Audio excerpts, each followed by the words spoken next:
Bueno, queridos patitos, tenemos a Dave, que la traducción es presidente por un día, pero evidentemente la formulación de la película no es sino algo distinta en la evolución y que evidentemente puede conectar, por ejemplo, con cosas como el señor Jack Kennedy, Ronald Reagan, el intento de asesinato de 1981 y muchos otros elementos de la historia de Estados Unidos que probablemente solamente conozcan ellos o unos frikis como yo acerca de la evolución política e institucional de los Estados Unidos de América. ¿Qué tenemos en la película? En la película tenemos una personalidad que está en una zona más o menos suburbana, como es Dave Kovic. Eh, Creo que era Dave Kovic, lo cual me recordaría a Ron Kovic que interpreta a Tom Cruise en Nacido el 4 de julio. Pero bueno, esto es una neura que me acaba de surgir ahora mismo. Dave es alguien que tiene una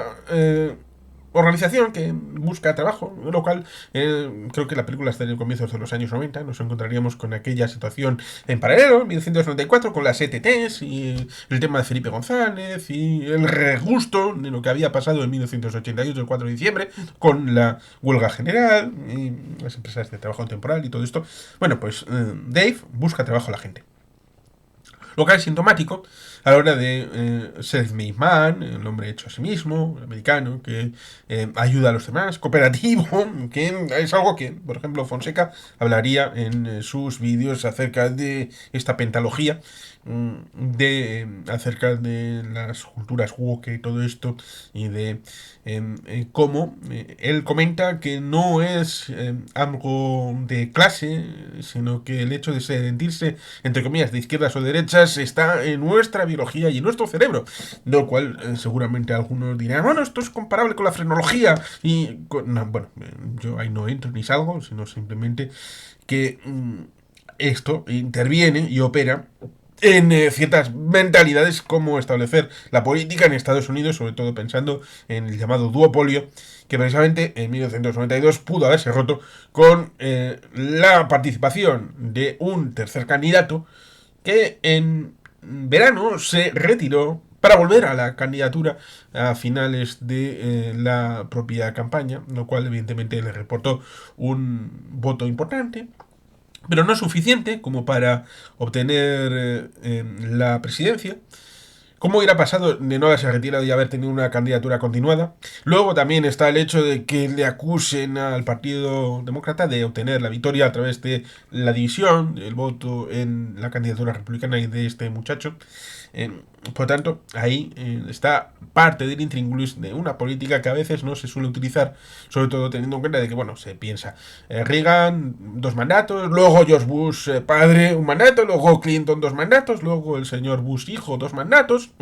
y ahí tenemos las dinastías y las presidencias en algo que un rey de Inglaterra le comentó en una visita, creo que fue a la Casa Blanca, que, sí, a mí me obligaran a limitar mi mandato cada 4 años, mis poderes, pues les daría la corona a vete a saber quién. Y que esto tiene que ver bastante con el hecho de que uno puede pensar que la presidencia de Estados Unidos es como una república coronada o una monarquía limitada en el tiempo, en tanto en cuanto a George Washington le ofrecieron la corona de los Estados Unidos a establecer una dinastía. No es tan raro, porque uno de los generalotes de Napoleón estableció la dinastía Bernadotte en el ámbito de Suecia, que aún sigue vigente, y era un general nacido en Po, en el ámbito de donde estaba el Parlamento de Navarra.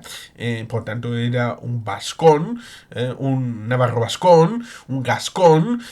Por tanto, los vascos ahora no tenemos reyes, pero exportamos reyes, como por ejemplo la dinastía de Suecia, en lo cual ciertamente es bonito y agradable. Por tanto, si se puede instaurar una dinastía a través de un general de Napoleón, que la dinastía sigue ahora, pues entonces George Washington, podría haber instaurado una dinastía en Estados Unidos y haber empezado una monarquía. Él, afortunadamente, dijo que no, que prefería querían una república, pero una república con unos poderes especiales para la Casa Blanca y para la presidencia, como se acabó configurando en las diferentes épocas, que seguro que Emiliano aquí me diría, habla con Laredo y establece lo que ya hemos hablado en ciertos conversatorios acerca de lo que pasó con el compromiso de 1950 de Missouri, lo que llevó luego también la ruptura, el tema de esclavistas, no esclavistas, con el ámbito de la Revolución Americana a través de la segunda versión de la Revolución Americana, que pensaban los sudistas de la causa perdida que estaban haciendo, sobre todo virginianos y también otros,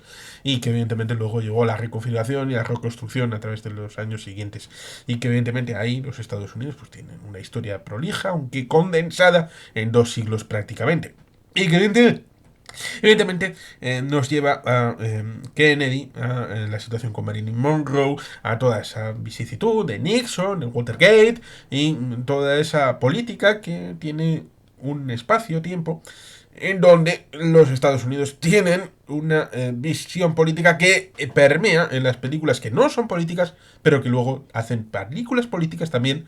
y que un poquito después, más o menos con Dave, encontramos American President, aquella película que Aaron Sorkin servirá de tabla de bases porque escribirá mucho y servirá para el ala oeste de la Casa Blanca, que será una serie que vendrá después a finales de los años 90. Dave es, por lo tanto, un precursor o un paralelo en todas estas películas que tienen trasfondo político y que evidentemente no puede compararse con Todos los hombres del presidente. Eso hay una historia real de Alan J. Pakula en 1976, con lo que escribieron para 1974. Woodward y Darstein. Por lo tanto, hay clase beluga, hay clase caviar, y hay clase salmón ahumado, y luego hay clase lentejas en las películas también de la política de los Estados Unidos. Dave es entretenida, es atractiva y está bien contada y transmitida. Evidentemente, lo que cuenta es una formulación para hacernos ver cuál es el posicionamiento, tanto de dirección como de guión, de lo que quieren transmitir, de lo que es la política estadounidense en ese momento. Y es que tratan un hecho accesorio que podía haber tenido una cierta prestancia, y que en el caso del Estado español hubo un momento en el que hubo dificultades con algo parecido, y es que en un momento dado, cuando se muere Fernando Morán y tienen que transmitir el Ministerio de Exteriores a lo que es Javier Solana, tienen que buscar al rey, y el rey, que es el que tiene que firmar el decreto, está en Suiza con un amante, lo cual evidentemente esto de los amantes tiene bastante más que ver con las monarquías son más dadas, sobre todo teniendo en cuenta lo que conocemos de, por ejemplo, los Borbones. Tuvimos un conversatorio con David Botello, aunque no nos metimos con esto. Evidentemente la situación, quien pueda ser homoerótico, o puede ser alguien con dificultades, la docena de amantes con hijos que tuvo Isabel II de España, la posibilidad de que Felipe VI sea gay, cosa que se especula, sobre todo teniendo en cuenta un pequeño detalle: la falta de transparencia. Estados Unidos tiene una ley de transparencia de 1968-69, en la época final del mandato de el señor Lyndon B. Johnson de Texas. La transparencia es importante, pero en esta película se ve la falta de transparencia con un elemento que, en teoría, podía haber sido distinto, pero se fuerza para obligar a que la cosa vaya por el derrotero que se quiere. Vemos a Dave, vemos el hecho de que hay un discurso del presidente que suele dar en un lugar concurrido con estas asociaciones, grupos, lobbies y todo esto, y que luego el presidente se quiere quedar con una partener que en el mismo hotel donde haga el discurso quiere quedarse, y evidentemente tienen que hacer la apariencia de que el presidente sale y se va a la Casa Blanca, a quien cogen al Sosías. Por eso, para un caso concreto, cogen a uno que se le parezca más o menos, se le pone el estilista, se le pone la ropa y todo esto para que haya el cruce en la habitación. Cuando después del discurso sube a la habitación, el presidente falso, es decir, Dave, sale por la puerta. ¿Cuánto les gusta? Les encanta a los americanos el tema de pasar por la cocina. Recuerda al momento en el Hotel Ambassador en Los Ángeles, en el asesinato de Robert Kennedy, que fue en una cocina, lo cual ciertamente lo recuerda el documental de Michael Sheen, que es hijo de Martin Sheen, precisamente el presidente Josiah Bartlett, el aloste de la Casa Blanca, y en ese momento, cuando se produce ese cambio, cuando se produce el momento en el que van en la limusina en dirección a la casa de Dave para devolverle a casa, es el momento en el que le da un chungo, le da un parraque, en ese momento sexual, al señor presidente, que puede parecer un remedio de Bush padre, pero no tiene esa figura, esa idea de que Bush padre fuera un personaje mujeriego. Pobre Bárbara, es virginal, es una imagen bastante amada por el pueblo estadounidense. Incluso la mujer de Bush Jr. Tenía mejor imagen que él. Parece que las mujeres republicanas en cierta medida tienen mayor prestancia a la hora de ser capitalizadas por el público estadounidense que los propios presidentes republicanos. Pero bueno, ciertamente en ese momento se da parraque y les da la posibilidad de, bueno, o ponemos a el vicepresidente, presidente interino, con la enmienda 25 de sucesión, o a ver qué hacemos. Bueno, si ya tenemos sus osillas, pues puede utilizar como revulsivo para tratar de hacer las cosas hasta que o se recupere o se muera. O haya un plan alternativo, como es el personaje de Frank Langella, que establece la idea de, bueno, como ha tenido cargos previamente, como le pasa al secretario interpretado por, bueno, como era, ahora no me saldrá el nombre, el jefe de gabinete de Joseph Bartlett, que antes había sido secretario de Trabajo, antes de tener los problemas de adicciones y ser ingresado en Arizona, y que evidentemente esto es algo interesante porque el candidato a poder ser vicepresidente y luego después del parraque presidente es algo que en El Presidente Rojo, en un libro que está comentado en el canal, está establecido parte de esta situación y que evidentemente también está en la vida real. En dos motivos. Uno, el motivo de la viuda, luego será viuda, pero en ese momento no se sabía porque le había dado un chungo, una embolia cerebral, un algo en donde tenemos el caso en donde hubo problemática para la finalización del mandato de Woodrow Wilson. Después del fallecimiento se sabrá, pero en ese momento no se sabía que en los últimos meses de mandato, en el año 1920, tuvo la firma de la mujer. Cosa que ya comentamos con David Botello, el hecho de que en cierta medida el final del mandato de Felipe V como rey, la firma aquella de El Rey y yo, firmado por la señora esposa del rey, Isabel de Farnesio, lo cual ciertamente es alucinante e increíble las cosas que se pueden llegar a hacer. Lo mismo que el presidente Nixon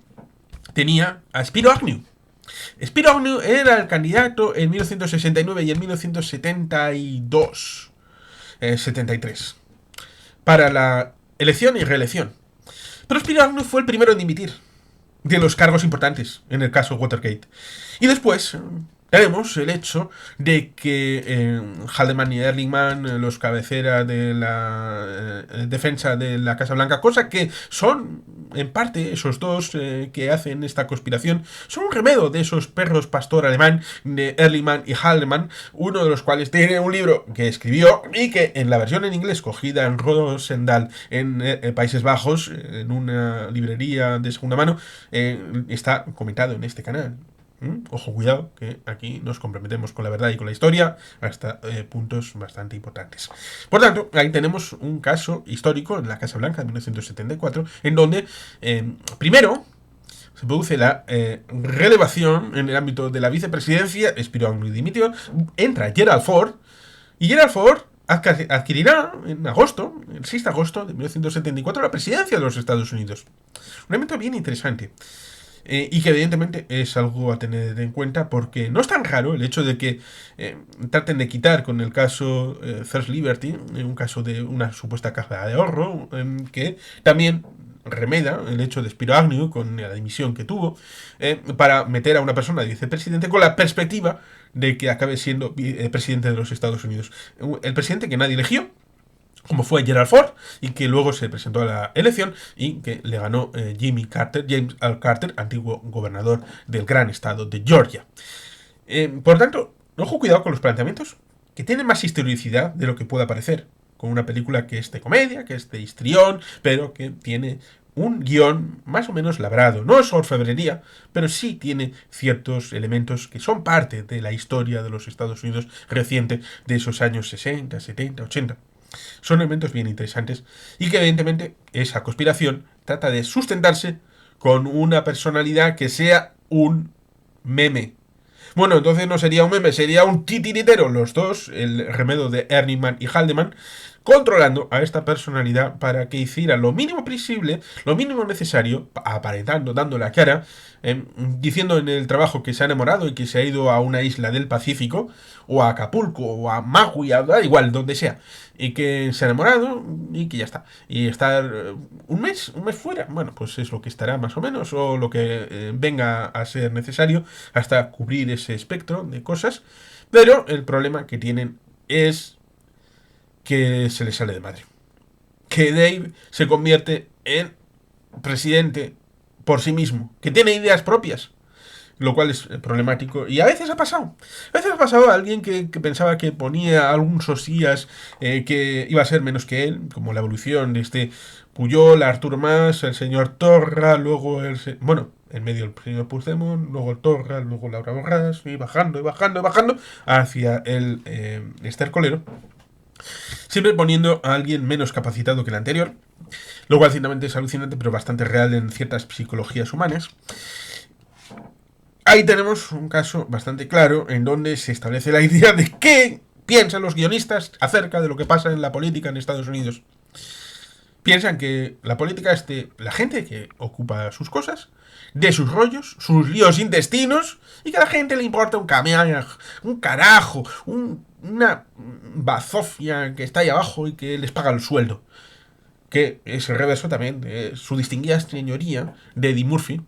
lo cual ciertamente son películas que están en la época y que reflejan un modo de pensar que deviene en no solamente lo que ha sucedido con Watergate, sino lo que pasa con las mayorías de Ronald Reagan, que el pueblo vota republicano, pero luego sufre las desviaciones de esas políticas en el ámbito de los recortes públicos, como se ve, por ejemplo, con esos resortes acerca de los refugios, con el caso de ese centro en un lugar más o menos suburbano, bastante destartalado, que visitan Dave como el señor presidente y la señora, interpretada por Sigourney Weaver, y que en el coche puede ser uno de los momentos en el que se descubre el hecho de que, oye, a este no le conozco, no sé quién es.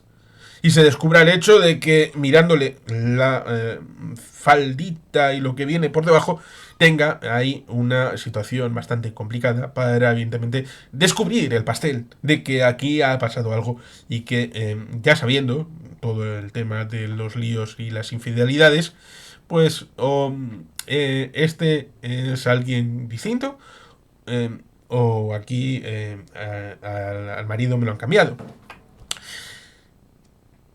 Tenemos, por lo tanto, una película que quiere ser cómica, que tiene un trasfondo bastante interesante en todos estos elementos que configuran el espectro de lo que un estadounidense piensa cuando habla en la Casa Blanca en los años, a comienzos de los años 90, pensando en las políticas públicas de Reagan, recortes, tema de Nixon también. Encontramos en Michael Moore, en Chico, la perspectiva respecto de la formación del ámbito de lo que es la política sanitaria de Richard Milhouse Nixon, y también en otros hay algún comentario acerca de que Richard Milhouse Nixon, estableció una política exterior bastante dura y a cambio estableció una política más socialdemocratoide en el ámbito interno para tratar de atemperar más bien la situación, algo que defenderá, por ejemplo, el señor Oliver Stone en la película 1995, precisamente Nixon, interpretado por Anthony Hopkins. Es, por tanto, una versión poliédrica que puede uno tener de la política estadounidense. El señor Dave ve cómo hace unos recortes y en una situación en la que, evidentemente, piensa que el vicepresidente es un tonto de baba. Recordemos el caso de Tomato, el deletreo de el vicepresidente de George Bush, un tipo que incluso en Los Simpson es caracterizado como idiota, como tonto del culo,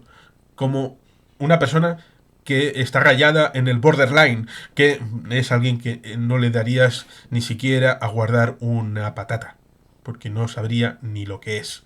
Por tanto, el personaje de Ben Kingsley, que es interesante porque, salvo que sea Gandhi, habitualmente se suele decir que una película de Ben Kingsley, en donde aparezca él, mala, mal. Eso sí, es la teoría de Noemí Toral, con David Nievas, en la caja de trovadores, en Belú Marcis, lo cual ciertamente es una cosa que dicen ellos, sobre todo pensando en la película aquellas que era de La Legión Perdida, en base al libro de Valerio Massimiliano Manfredi, y que en principio estaba escrito para ser audiovisual, luego no lo fue el libro, y luego fue transitado en una película, y que ahí tenemos a Ben Kingsley, para desgracia de muchos. Y en esta película, afortunadamente, Ben Kingsley aparece, pero aparece poco, lo cual ciertamente es algo que le da cierto caché a las posibilidades de esta película. Y se ve que para quitárselo del medio y poder meterle en el embrollo de Thieves Liberty y poder hacerlo de manera más o menos transparente y clara, sin el embrollo de la vicepresidencia, le cogen 12 países africanos al azar, y seguramente cogieron porque no había ninguno más, o no se les ocurrió, o los que se les ocurrían estaban fuera de África, para que vaya. Esto tampoco es tan difícil de hacer. ¿Por qué? Bueno, pues ciertamente no en Estados Unidos, pero en el caso de Ecuador, en el caso de Ecuador, el señor Novoa tuvo que salir, porque es de Guayaquil, de la zona de la costa, como diría mi amigo Xavier Grandío, establecer una conexión con la vicepresidencia, con una candidatura de interior, para conectar todo el ámbito territorial. Pero, el mismo día de la elección, de ser electa vicepresidenta del país y la toma de juramento y todo esto, el mismo día coge usted un avión y se va para Israel. Usted es nombrada embajadora de Ecuador en Israel. Por tanto, tiene que tener la residencia en Jerusalén y vivir allí, y por tanto está apartada de las realidades políticas del país. Por lo tanto, no es tan raro el hecho de, bueno, o sea, el señor vicepresidente, como pasa con Kamala Harris. Kamala Harris ha salido bastante rana. Ciertamente estaríamos recordando a Felipe V y el espectáculo que tiene David Botello como el rey rana, el rey que nos salió rana. Y Felipe V, pobrecito, si él hacía todo lo que podía, él hizo todo lo que sabía. Tenemos ciertamente ese bonito caso en donde le meten el embolado y acaba siendo el heredero, porque lo mismo que en cierta película con Jeff Bridges, que hace de presidente para poner a una vicepresidenta mujer, pues ciertamente la finalización es positiva y hay un bien común a preservar acerca de la democracia en América. Recordemos que empezamos esta serie de vídeos con una reflexión acerca de la democracia en América de Alexis de Tocqueville, que fue leído en los primeros días de pandemia, cuando nos encerraron por primera vez en casa. La democracia en América, por lo tanto, requiere de todo esto, requiere de estas reflexiones y también de películas como esta, que transmiten el pensamiento, por lo menos en esos comienzos de los años 90, de lo que está en materia en Estados Unidos. Y con esa situación en la que, en principio, demuestra un posicionamiento al pedir una copia del presupuesto después de haberse encarado con su preceptor, el que le ha conseguido, entre comillas, el trabajo. Él recibiría de la misma forma a alguien de los que haya conseguido el trabajo que se le encare de esa manera. Son preguntas que igual uno se puede hacer. Pero él se encara, se revela, corta los hilos y establece la idea de que el presupuesto se puede modificar con la ayuda del amigo, que le señala partidas presupuestarias que se pueden modificar y va sumando las cantidades para preservar ese programa de políticas públicas, para preservar a esa cobertura social para esa gente que ha tenido dificultades en su vida.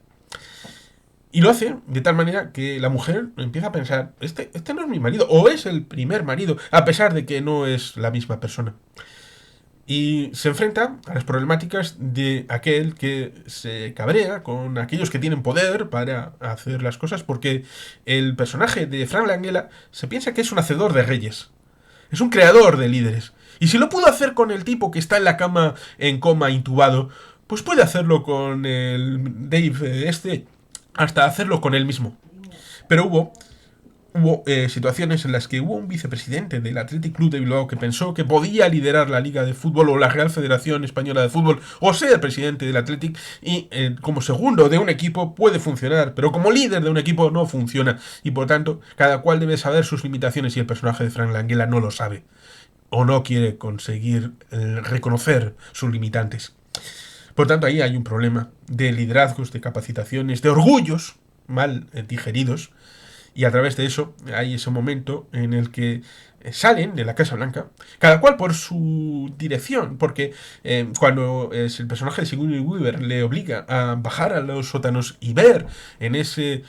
pasillo que recuerda a la enfermera Ratched de Alguien voló sobre el nido del cuco, el shock de ver a su auténtico marido en la cama y que está prácticamente vegetal. Y el hecho de que, bueno, pues si este está vegetal, pues yo ya no soy la primera dama y ya, pues pliego y pa' casa. Y el otro, pues como ya está metidos en problemas y ya no le han obligado a medio dimitir, y bueno, pues usted se va para casa, pues ambos salen por el túnel, llamémosle Monroe, a una salida a un parquecito anexo, y cada cual pues se va. Pero le pilla a la policía. Le pilla a la policía y dice, no, no, no, espere, que estamos haciendo una comidieta, aquí hemos venido de la fiesta de bodas de no sé quién, de los Rose o de vete a saber quién, y que estamos, bueno, pues, y el policía se apiada y hacen también que no van a necesitar todos los dólares, por lo cual, bueno, pues se toman una comidita ahí tranquilamente y luego se van de vuelta a la Casa Blanca, entrando por la entrada principal. Y en ese momento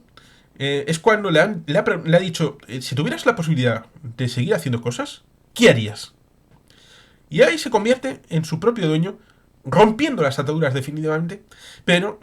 haciendo que se vuelva las tornas con el caso Zero Liberty, no solamente para el vicepresidente, sino también para el presidente. Y ahí se trata de establecer el hecho de que el personaje de Frank Langella ya se arranca para buscar la candidatura a la presidencia, quitar de medio no solamente el vicepresidente, también al presidente, lo cual ciertamente habría sido un problema institucional bastante grande, porque en principio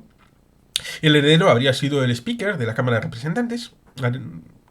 Evidentemente, después del ámbito estaría. Bueno, está la 25 para ver cómo es la sucesión.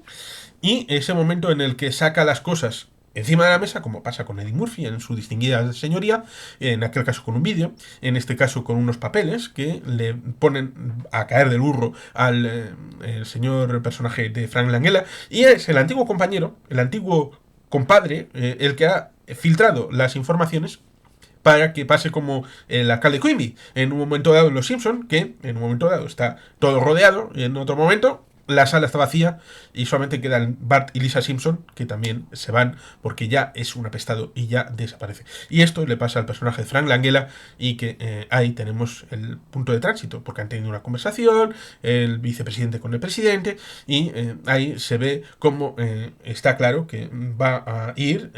directamente al hecho de volver a tener un parraque en directo, en público, y en la ambulancia se cambiará el Dave con el presidente que estaba escondidito en el armario, bueno, más que en el armario, en el sótano, lo vuelven a sacar y ya ahí acabará falleciendo, el presidente se convertirá en presidente y tenemos el hecho de recomenzar. De comenzar con el hecho de que, lo mismo que el vicepresidente le ha dicho, bueno, pues empecé porque la mujer le obligó y fue concejal en el distrito, en el otro y más allá, y ahí empezó a subir, subir, subir, hasta ser vicepresidente, pues Dave vuelve a su empresa y a través de su empresa empieza una campaña de candidato local. No sabemos si para el Congreso o para ámbito de institución ciudadana, local, un ayuntamiento, pero ahí se ve el ámbito de él, ella que acude, es el personaje de Sigourney Weaver, y el guardaespaldas cerrando la puerta y fin de la película. Es una película que tiene estos matices, estas reflexiones, que es cómica, es interesante, como ese momento en el que le mira el pitilín en la ducha, el personaje de Sigourney Weaver, el personaje de Kevin Kline. Bueno, pues es un actor que tenía prestancia en los años 90, creo que cavó su tumba en